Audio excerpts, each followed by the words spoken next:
Okay. All right. So things being recorded already. Thanks everyone for joining us today. So today we are on the 6th of February, 2025, and it's our first scientific forum call for APAC community. So today we've got Aleem with us. He's actually here to share with us more about the deployment of the Atlas tool using Kubernetes. So a bit of background on Aleem. He's actually coming from Australia. And he's coming from the group Australian Research Data Commons. So Aleem, over to you to introduce more about yourself, and yeah, the demo is all yours. Thanks. Yeah.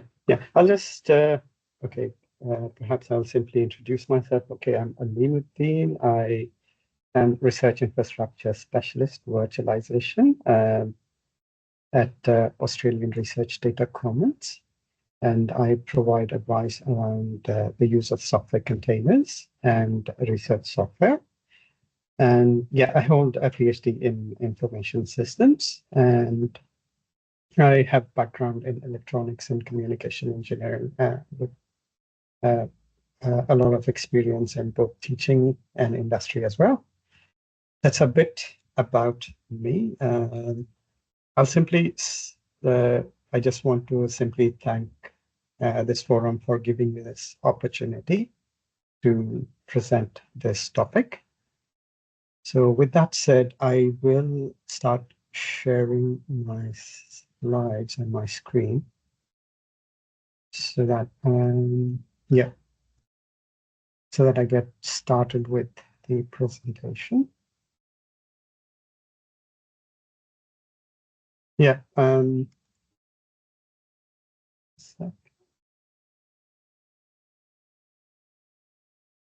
just adjusting my screen. So today I'll be talking about deploying Atlas on Kubernetes and also include a brief demonstration on that.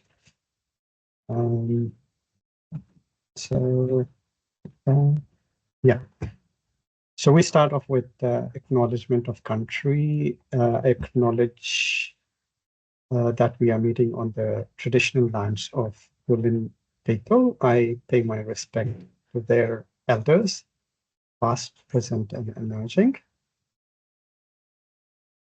A bit about ARDC. The ARDC is Australia's leading research data infrastructure facility. And our purpose is to provide Australian researchers with a competitive advantage through data. One of the project or one of the theme under ARDC is the People Research Data Commons. It's all about gathering all the projects which we want to do in facilitating health and medical research Australia-wide. Yeah. And one of the project which is under People RDC is the data integration project, which empowers health and medical researchers to integrate data from different EMRs by standardizing the health data. And we acknowledge a few approaches. That is, one of them is OMOP CDM is a way of standardizing data. And we also recognize that Atlas and Odyssey's framework offers a globally recognized approach of achieving this goal. All right, a bit about the Atlas deployment. I was reached by Roger Ward. He is the program manager of the People RDC. And he introduced me to the tool called Atlas. And he gave me a bit of background that it is really difficult to implement it or let's say deploy it from scratch. And he had his own experience of doing it on various systems. So he asked me whether if Kubernetes could solve some of these problems. So I took it up almost somewhere in October, November, and then I did spend some time on it, and I was able to come up with this deployment on Kubernetes. So first of all, why Kubernetes? It's basically, it provides a cloud native way of making this possible. That is, cloud native allows you, or Kubernetes or cloud native approach allows you to deploy applications on different clouds with using a similar, only a simple Kubernetes way of deployment. So that's what cloud native is all about. And portable, that is, it allows us to run Atlas across different clouds without making a lot of change. And it can be easily deployed using Helm package manager, which is part of, which is one of the projects of Kubernetes. And containerized. So containerized in the sense like different functionalities within the Atlas application are containerized, which package all the dependencies. So we don't have to go beyond the containerized framework or containerized way of deploying to make any changes. And it is also scalable. Scalable in the sense it allows you to scale based on the demand of usage. Yeah. With that said, I'll just hop on very quickly to the Kubernetes system architecture, which is derived very much from the original architecture for Atlas. So it has almost similar components. I have added a few bits. Maybe I'll just use a tool or something to really show what these components are. I'm not sure we can. Anyways, I will just talk through this one. So the first component is the application DB, which stores the configurations for the whole framework and also has data about how a sample CDM could be added. So all the setup is saved in there. And I'm updating this application DB through a job. It's also a temporary container, which connects with the application DB and updates the SQL data inside this application DB. The application DB is created using the Postgres container, which is available through Docker or Docker Hub or freely available through any other means. Okay, I'll move on with the next block. Okay, to access this application DB, there will be a Postgres service. This is basically a Kubernetes internal way of exposing a container. So you don't directly go to the container, you go to the Postgres service. It is also a simple API through which you can access the application DB. Simply, it exposes an IP, which is internal, and it stays fixed. And yeah, and similarly, we have a few other services. I will talk about them a bit. The web API is also a container, and this has been provided by the Atlas framework as well. So I didn't have to create it, but I'm reusing the same container. Atlas, again, Atlas is okay, web API is a backend, which allows you to connect to the application DB and CDMs, while the web API is accessed over internet via, web API is accessed via internet by Atlas to provide a user interface. So Atlas is also, once again, a container, and it allows us to see the interface, which is user interactable. And to make this Atlas container available, Atlas and Web API interfaces available via internet, we will use a facility called Ingress. You can count it as a container which is deployed in the background inside inside the Kubernetes. but mainly we don't interact directly with it, just configure it. And it provides a facility to end user so that it can be accessible over internet. And the end user is, of course, the end user. Okay, a bit about the sample CDN. I have used the BroadC DB container, which is available on the Docker Hub registry. With all that put together, we formed the Atlas deployment on Kubernetes. So yeah, before even I began creating the deployment, I think I should move on to the next slide. So yeah, what was available before even I started was basically there is a legacy way of deploying Kubernetes Atlas, and that is basically via virtual machine, or if you're deploying it on any server, it's like you just install any other software, but it has very convoluted instructions. There's also a Docker Compose implementation available, which was created by BroadC, but it has some drawbacks. That is, it is not suitable for cloud-related deployments, and scalability is a question mark. So yeah, but these two deployments helped me create the Kubernetes deployment. So I should acknowledge that all the containers being made available helps me put them all together to create this deployment. As I've also already mentioned, I'm using the existing container images, such as the Web API Atlas and Postgres and sample CDN to create this deployment. As you can expect that Roger gave me a few hints that he faced a lot of difficulties creating a deployment. I did face the same thing. I'll walk through a few of them.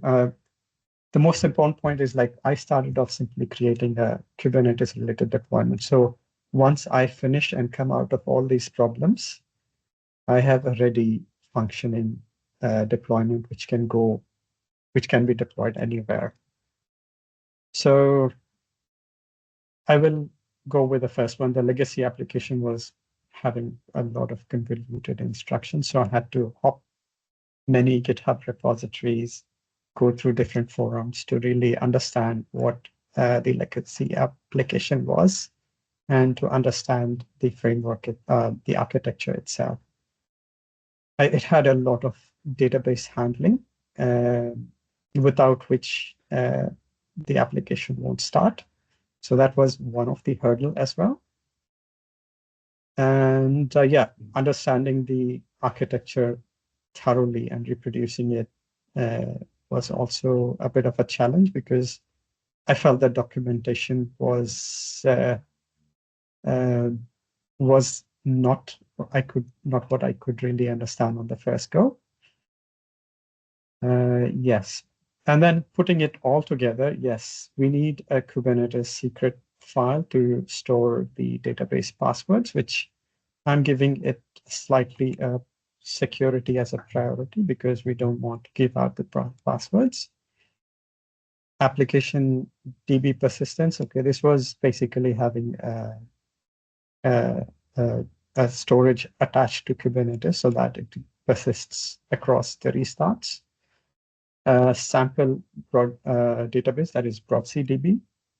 And this was another hurdle which I faced. That is, when I completed the whole implementation, it won't start without the sample DB. So fortunately, there was a BroadC DB which was available for me. So I picked it up and used it. And the use of containers, again, it's repeating there. Yeah, we move to the last slide, and then we move on to the real action. So the minimum requirement is like, I'm assuming anyone who wants to deploy it will have a Kubernetes cluster.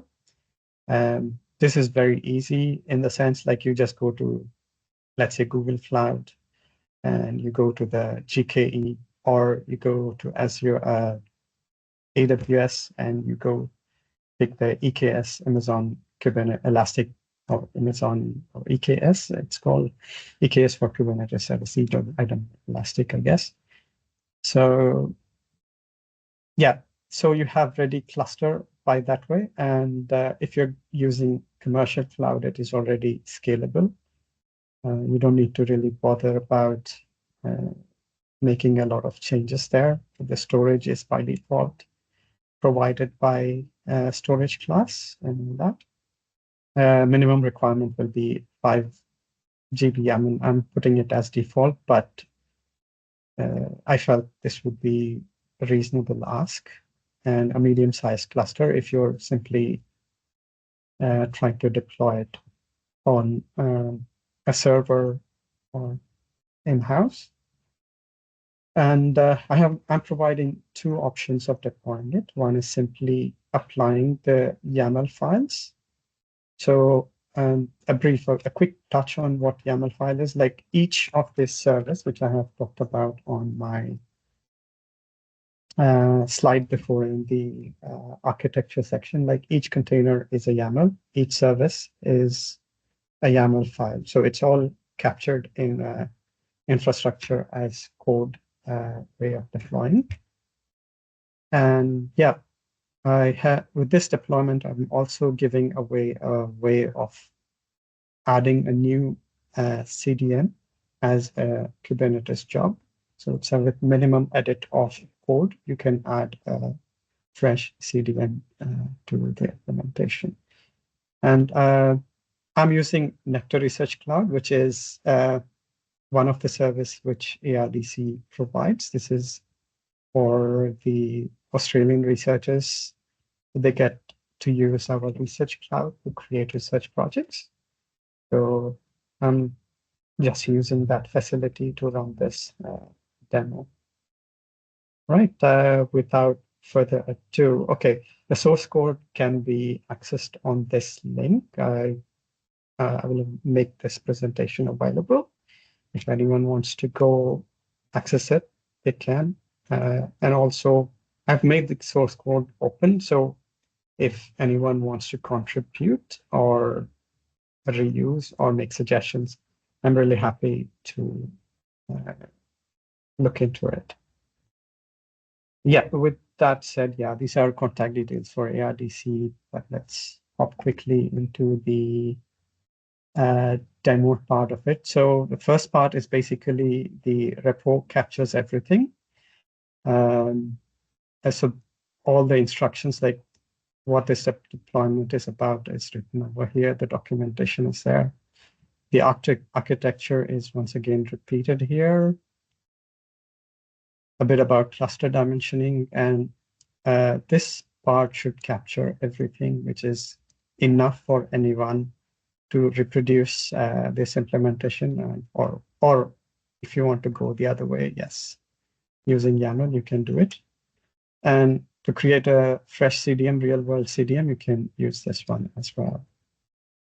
So yeah, I will stick to the this Helm chart deployment. So if anyone doesn't know what Helm is, basically Helm is a way of packaging a Kubernetes application, which makes it like you can deploy it in one command rather than a number of commands. So anyone can search what Helm is. It's simply a package manager for Kubernetes. And if you're wondering, I mean, Kubernetes is basically a container orchestrator. So it has the ability to run multiple containers on the Kubernetes cluster. So I'll hop on quickly to the deployment. I just want to ask if this font is okay, or shall I increase it a bit? Is it possible to zoom in? Oh, that's nice, Aleem. Thank you. Yeah, that's basically my local local environment where, yeah, I'm having all the files over here. So if anyone would deploy, I'd recommend simply clone this repo, take the main branch, and go to this folder called Helm chart. So I'm already here in the Helm chart. So yeah, I'll hop a bit back and forth to really complete this process. So yeah, first bit is basically create a namespace. That is, namespace in Kubernetes world is basically having different sections of Kubernetes cluster to deploy different applications, and they are separated by this namespaces. It's kind of a realm in which each application sits in. So the first bit, I'll deploy this. It creates a new namespace. And then create application DB passwords, all the DB passwords. Like there are 2 DB passwords here. One is for the application DB, and the other could be for the CDM DB. Or I'm putting it out of the Helm chart just to make it secure. So I'll just simply run this. It creates those secrets, and I can view what these secrets are.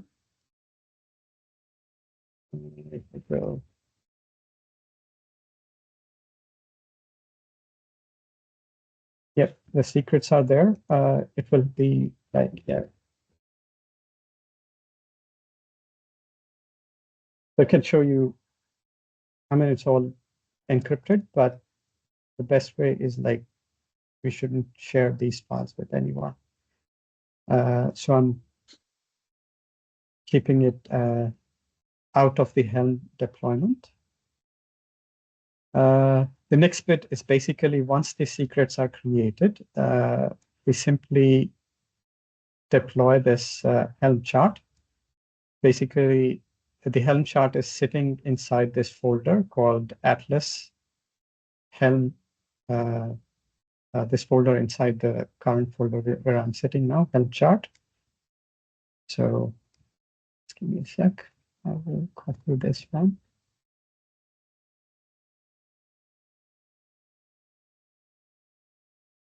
So once I execute this one, it does everything for me. It creates all the containers. It creates the storage. It creates everything. So now it is executed, but let me quickly hop on and show what's going behind the scenes. It takes a little while to complete. Now you can see this pod basically is an Atlas container. Broad CDB is a container. It's ready. Postgres container, it's still being created. So this container will wait for it. Web API should wait for Postgres container so that it can interact and collect the data. And these services are a method of allowing different containers to talk to each other. While, yeah, the deployments are basically wrappers around the containers so that, yeah, it allows for scaling and all the other bits. Yeah, and this job DB, it is basically a way of setting up a CDM. And you can have a number of CDM databases. So for this case, I'm having one CDM database. But let's see, refresh this and see if the whole thing is ready. Yeah, this is ready, but I'm waiting for the job DB to complete. It takes a couple of minutes to complete, and then we'll restart a pod, that is the Web API pod, so that it registers the CDM. Yeah, so let's refresh it a couple of times. It's still running. Yeah, I'll pause a bit, like, yeah, just give me, I'll take a quick 10-second break.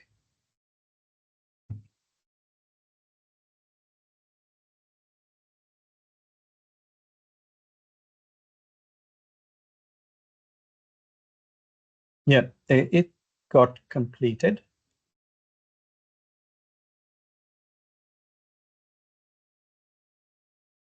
So once it got completed, the last bit there I have to do is basically restart the web API deployment. This is basically once you add a new CDM to the new sample CDM to the application DB, the web API needs to restart so that it can register this new. You can see the status of restart. Yeah, terminating. It's already running. The new one has started. Maybe give it a few more seconds so that it can register all the data. I mean, I have run it many times so that I know that it takes like 10 to 15 seconds to simply re-register everything. So if you want, you can quickly see the logs as well, but it's not necessary. This optional step. Let's say this one. It will show us what's going behind the scenes. And it shows, finish refreshing pack statistics. So it's all successful. So now to access this application, I mean, there are a few more steps. I have not talked about that. I mean, for this implementation, since it is sitting on Nectar, I know that this IP is being assigned to my ingress. I'm not changing it, but in case of a fresh deployment by anyone else, what you have to do is you just follow the tutorial and maybe even assign a proper host, like maybe atlas.ardc.edu.au or anything which suits your organization. So yeah, that would be fine. I'll open this implementation on this page, and then you can see that it's already getting started now.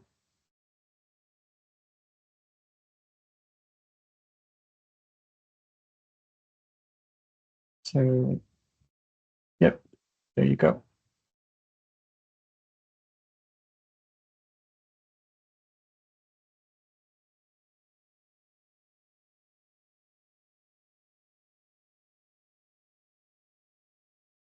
I guess it's my computer, which is slow, which is taking a bit of time, but otherwise, yeah, it pops up. Yes, there you go.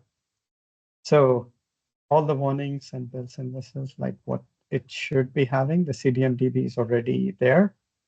I can also show you a dashboard, which is showing that it is successfully deployed. Let's say the drug ERA, it shows you a cool tree map. Maybe also drug exposure. Yeah. I'll not explain any of this because I don't know a lot of health and medical related terms. So excuse me for that. But yeah, I can show you what the application is and how it should be. I mean, it's all working. It's all there. Yeah, it shows you all the things which has been done. Yeah, it shows you the date and time when we deployed and completed this thing. Yeah, and that's pretty much it. I'll give a quick check show of how you can add a new CDM. That is basically, if you want to add a new CDM, there is this job file which you need to add, that it has only 2 items to change. That is, you will need to provide a link to the database and change these 2 names as to what you want. And also, like, yeah, the source ID has to be the same, where the source ID is this. You need to either, or you simply don't change this, maybe just change this and change this, that's all, and then rerun this job. A new CDM will be added to the system, and it will be available over here. Like, there will be another name added, So yeah, that's all about the demo. I'll hop on to the most difficult part, questions.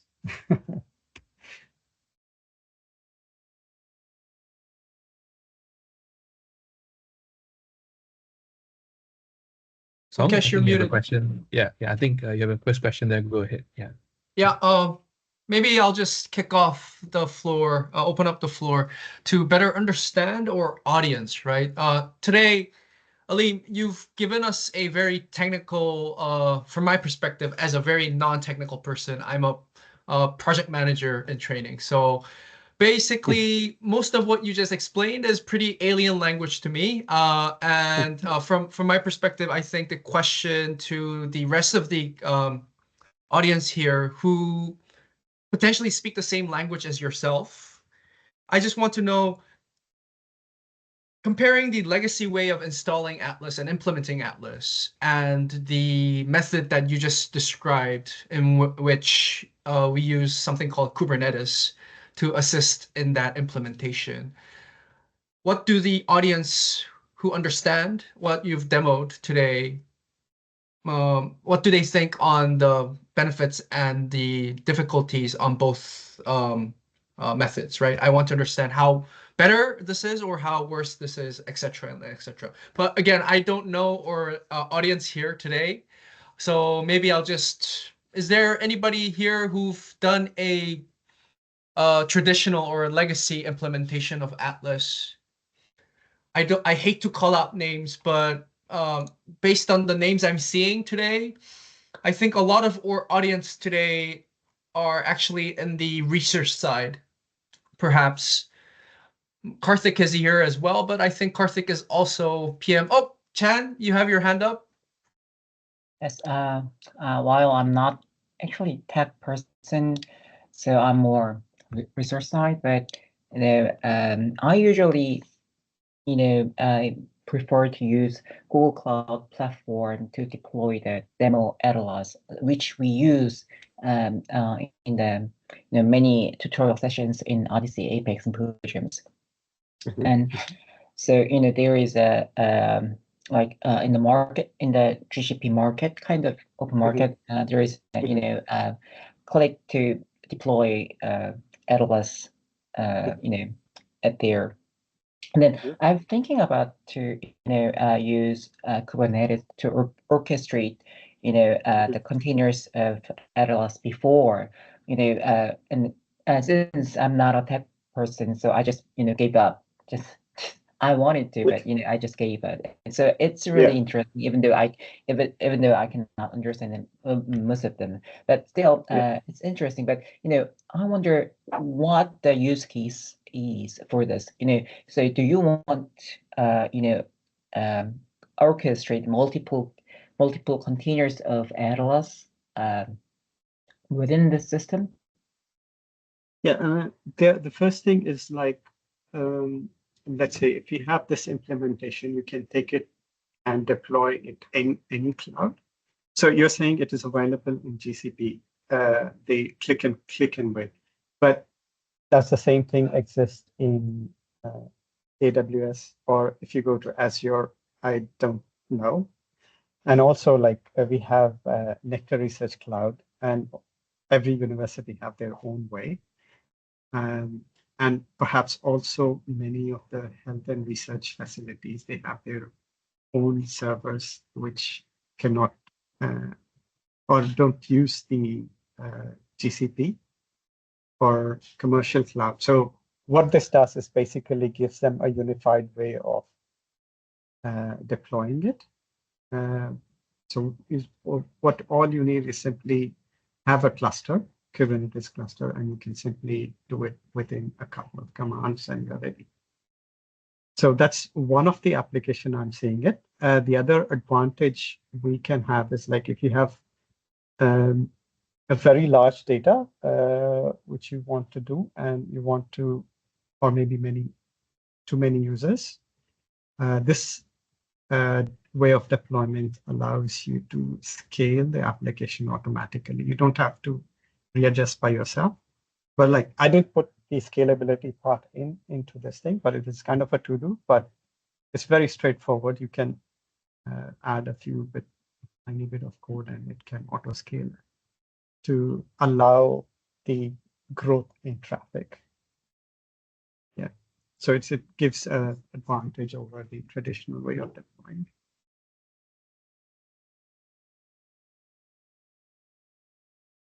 Chan, does that answer your question?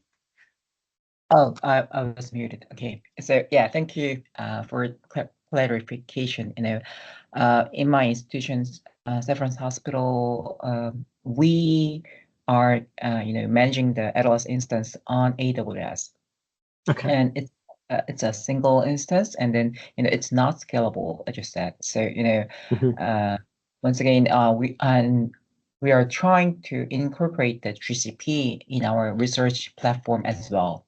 So and then I just said, and it can be more scalable when we use Kubernetes to orchestrate these containers, and then sometimes the researchers doesn't want to share their research ideas with others, so we can just allocate some of the instances to some the very distinguished researchers in the institution.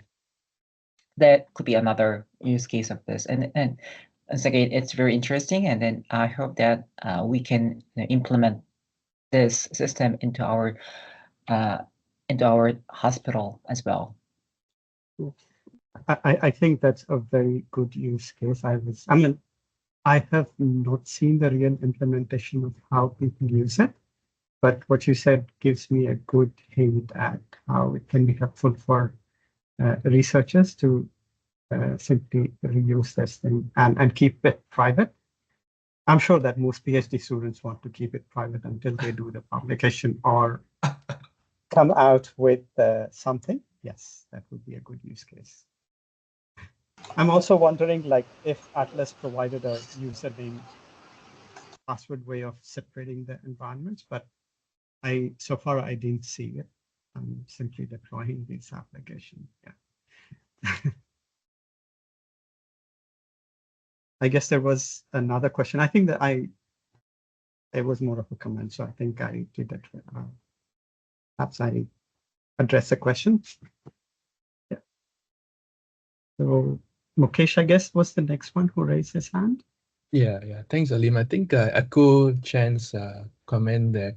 I think right now AWS seems to be the dominant player, right? Where a lot of our Atlas instances are being posted.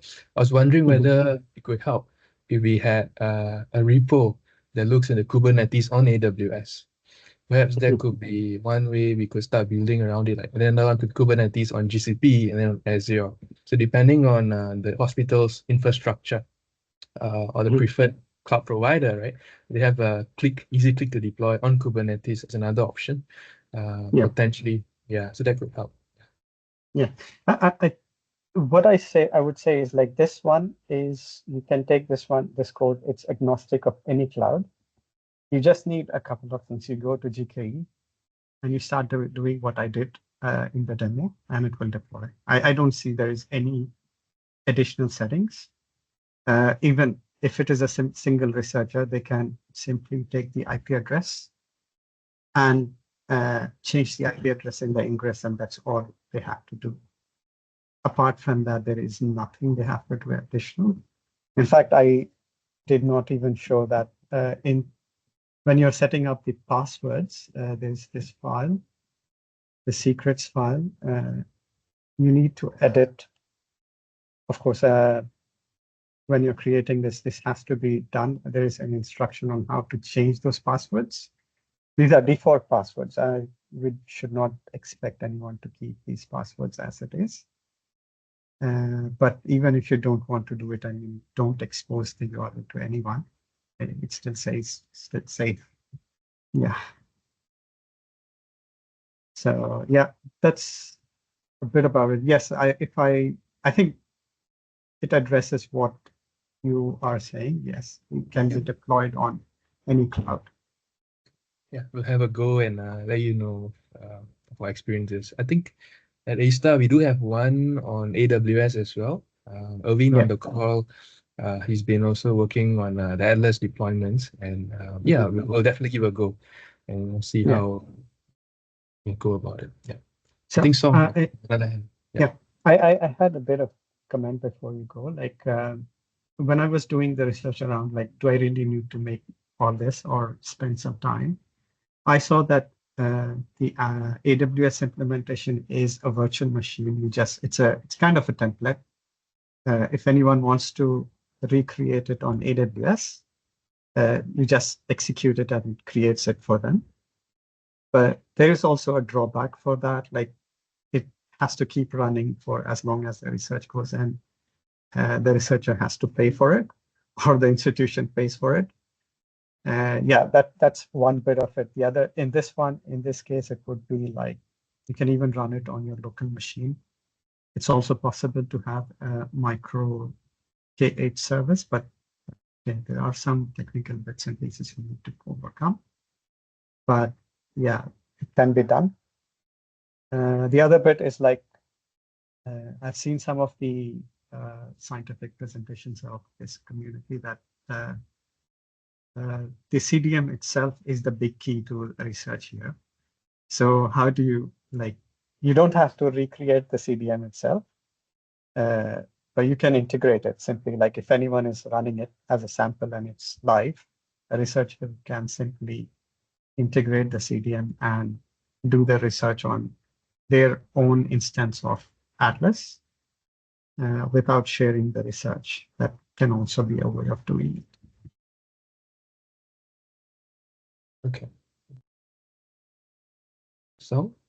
Yeah, last question, Aleem. So Kubernetes, so we were at the beginning of your presentation, you're talking about some difficulties around the legacy way of implementing Atlas, right? So I'm just trying to understand, is there a learning curve for Kubernetes itself? For example, if a developer who doesn't know Kubernetes wants to implement Atlas, they are going to end up trying to learn that as well as Kubernetes at the same time, right? So I'm trying to understand what is more difficult, right? Is it just easier to follow the legacy way, or even despite the learning curve of Kubernetes itself, there is benefit in exploring your way? Of course, your response might be biased in this perspective, right? Because you're presenting on the Kubernetes way. But I just want to understand: is there a high learning curve for the tool itself? And I think that's a very valid question. I will not say that that's not the case. Kubernetes has a learning curve, but with that also being said, like in our case, like when we are saying as ARDC, we have most of our projects are being deployed on Kubernetes, and we are seeing Kubernetes as a future of how the projects will be deployed. As of most of the projects in ARDC are being done on Kubernetes. So it is kind of a way or a strategy of deploying research projects on our infrastructure. So that kind of internally addresses the thing. But I will also tell you that I run a community of practice around promoting Kubernetes to researchers. I will not say that it is not difficult. Yes, it is. But at the same time, it has enormous benefits because most of the research softwares are being delivered via Kubernetes and Helm. And if you know very minimum bit of Kubernetes and deploy a Helm like what I did, it's basically walking through the command set and don't even look a lot deep into what it's being done. Maybe you can use a bit of Googling, but if you're stuck. You can't come out. So I would say my answer is kind of, it's favorable, but it has its own learning curve. So I hope, I don't want to be biased. Yes, I'm trying to be as straight as possible. Like, yeah, and the community of practice which I run is called Australian Research Container Orchestration Services. It is bringing about bringing people together to share the knowledge and help each other understand what Kubernetes is and how it helps research infrastructure providers. Yeah. Thank you for the very objective answer. Chan, is there anything you wanted to add?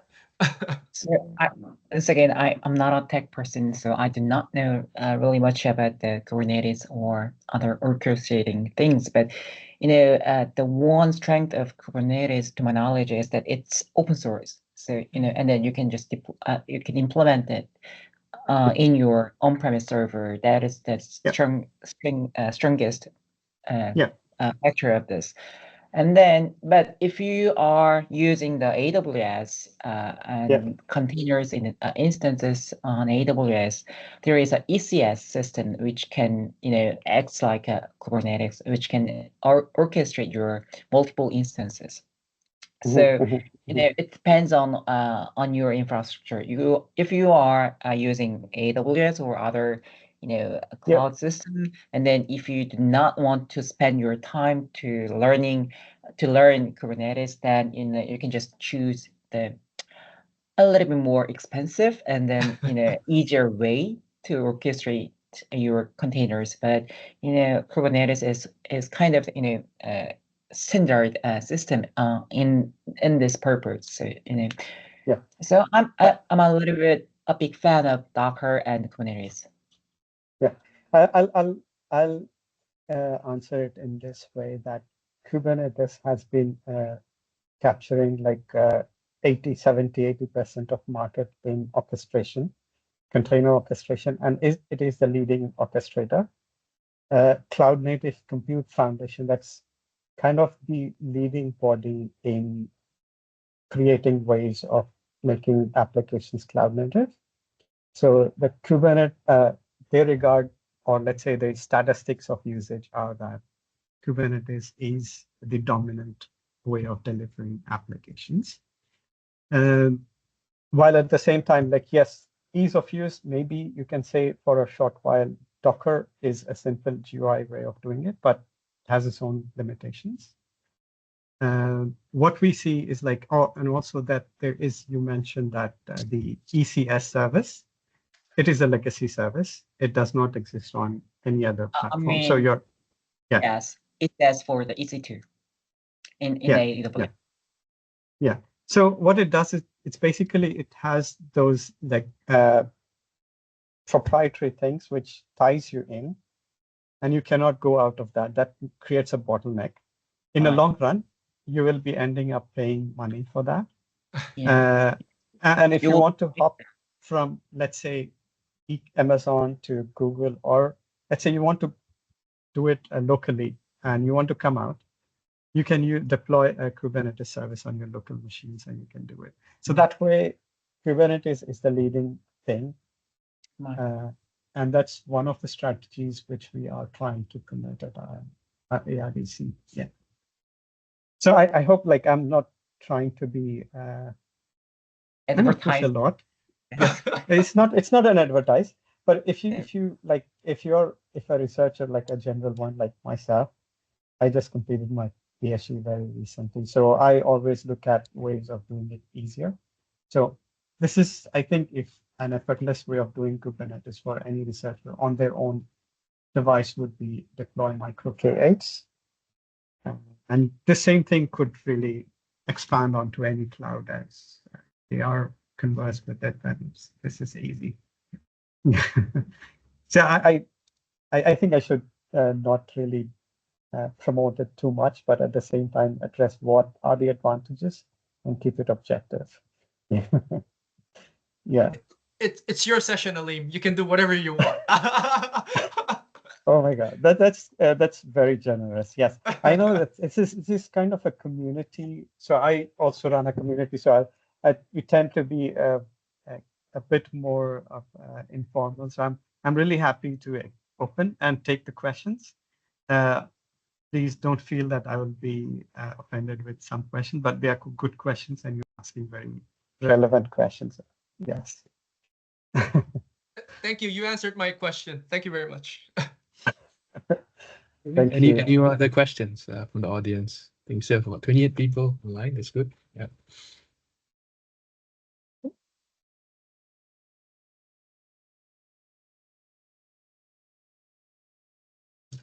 No other questions?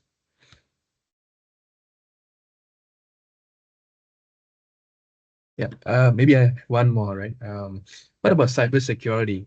Because you have these deployments there, and when it comes to organizational deployment level, cybersecurity will be definitely a factor to look at. What are your Yes. thoughts around this area? Yeah. So, so for the cybersecurity point of view, when I said like this deployment is based on Kubernetes, it's kind of a de facto way of having security around it.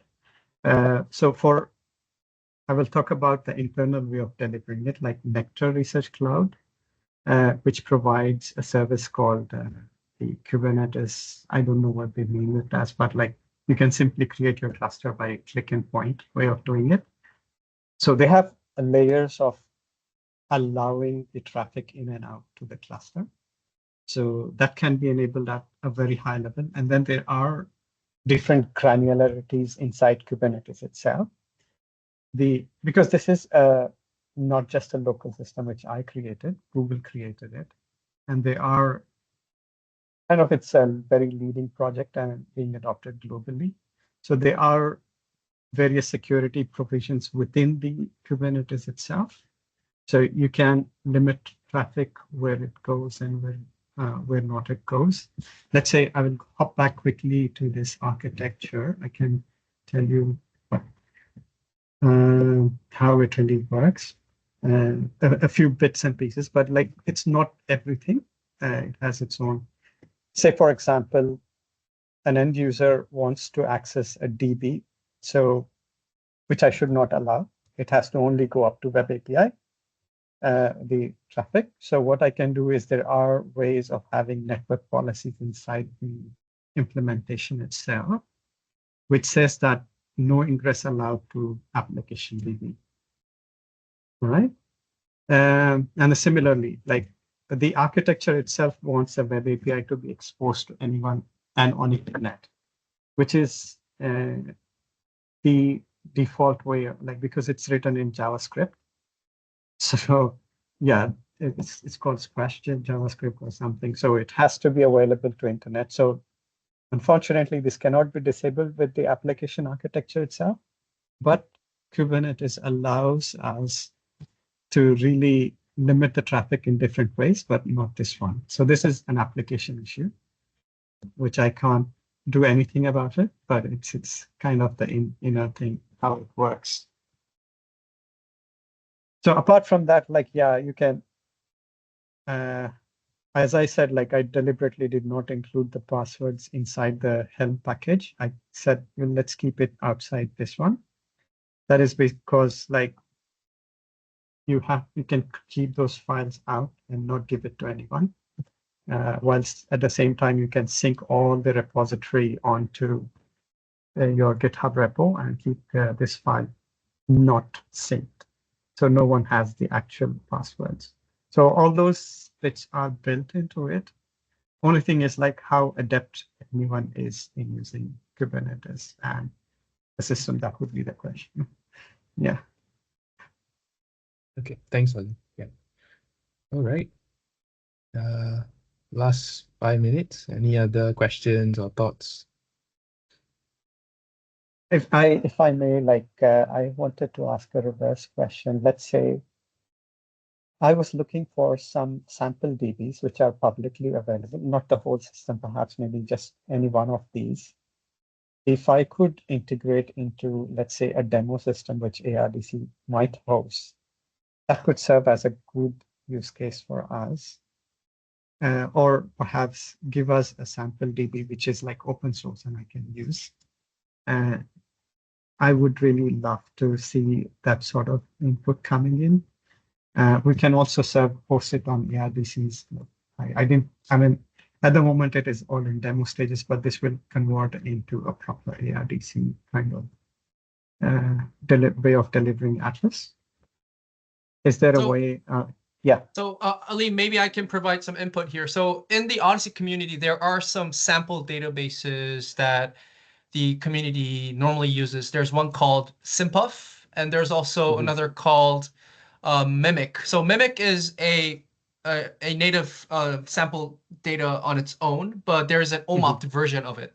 So but But I think another problem with Odyssey in general is sometimes you don't know where things are, right? And Yeah. as the approach you took, normally people like myself even would go into the forums and see where things are and look for specific keywords. So my Yeah. advice here is I'm pretty sure there's a SimPuff version out there. I don't know 100% if there's the Mimic version out there still. So I can we can take this offline. I'll send you an email with where I think is the last traceable SimPuff database, and hopefully that can fulfill your request just now. You're trying to add in you're trying to find a use case where you can add in multiple CDM databases and use that to deploy your Kubernetes demo you did today, right? So I'll see if I can find it, and I'll ping you separately on that your specific URL. Thank you. Thank you, Song. So yeah, Aleem, exactly what Song said, I was going to add that too, because we use the SynPuff OMOP dataset in our own software. Similarly, doing Docker and containerization stuff. So you can find the SynPuff dataset in the registry of open data on AWS. That's where you can find it. Mimic, you have to be a little bit careful. Mimic is supposed to be restricted sharing. You can't make it public sharing, so you cannot host Mimic and share it to anyone you want. It has to be within an institution and stuff. So we tried to talk to them about seeing whether we could host a Mimic OMOP open thing, but they said that, look, you can do it within your organization. Outside that, you might have to get special permission from them and stuff, because they still prefer that you go through the PhysioNet approach of accessing Mimic data and provide all the city training and then download the data, etc., sign the DUA and things like that. But if you want SynPuff, which I would highly suggest, because you can get multiple versions of it, the 1K, the 5%, and the 100%, so different sizes. It's all on the registry of open data on AWS. Cool. I'll attempt to add it and perhaps also convert this one as a ARDC demo. I know where you're delivering it. Yeah. Thank you. Thank you, Karthik. That was very informative, by the way. I didn't know it was available in AWS. Excellent. Great. Yeah. I'm happy to take more questions. Would love to listen.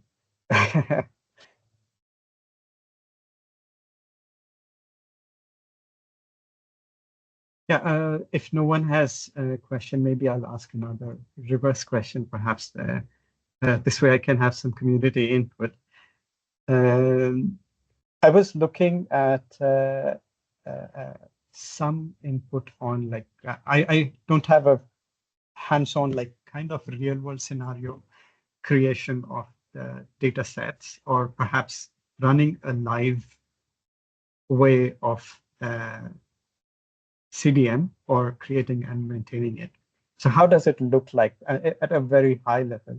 Like, is it, I think it has its own ETL process and also kind of technical side of it and also expert side of it. So how does it really look like? Does the OHDSI handbook, or let's say book of knowledge, says what it is, and it is all exactly like what is happening in real world? That's a difficult question. Yes, Odyssey has its own ETL conventions. You would take your native data, and according to the ETL conventions decided by the community, people would convert, transform, whatever terminology that best suits you into a common data model. So if there is if we say, when we say we have a common data model, databases out there, it means all of those databases are in the same common model. So essentially we take a federated approach. So we don't need to own data to do research. Once we as a community have this database, we can run studies in a federated manner where we send the code and we only get back the results. This is the general concept of Odyssey and OMOP and the way we do research and large scale analytics. I don't know if that answered your question, Aleem. Yeah, it is very, very complex. You did answer the question. Yes, I think I was reviewing some of the community meetings, like you have multiple project managers, like expert project manager, ETL project, and the other one. So yeah, it sounds quite a bit of it. And I'm looking, my sites are on ARDC's project of data integration, and I'm really thinking how it will be pulled off. Yeah. Yeah. I think Odyssey does have some sort of learning curve. So like the book of Odyssey will be sort of the number one book you should be reading in order to get a feel of the entire thing. But yeah, I agree, there is a huge learning curve on Odyssey, especially if you're new. Mukesh, Yeah. sorry, you were talking. I think you were muted. I'm actually on another Zoom call. Okay. Just Yeah, multitasking we are on another over Zoom time call. though, right? Okay. Yeah, I have no clue No worries. what it means. All right, Aleem, I think maybe since Mukesh is in another call, I can close off the call for him. I think he has a background meeting going on right now. So, Aleem, thank you for joining the call today. I think it was very productive, right? Yeah. And we really appreciate speakers coming in and asking us reverse questions. I think this is a great way of doing meetings as well. So you're welcome to join us regularly as well if you haven't done so yet. And yeah, if you can send over the slides over to Mukesh's team as well, we can help get all of the recordings and materials today uploaded on odyssey.org so that people can have it, watch it again, or people who missed it can watch in their own time. Thank you, Song and Mukesh. Yeah, really want to thank your hospitality and welcoming me. Yeah. No, it was a great session. Thank you so much, Ali. Thank you, everybody, for being in the call today. Bye-bye. Bye-bye. Thanks for Thank you, sharing. everyone. Bye bye. Yeah, bye bye.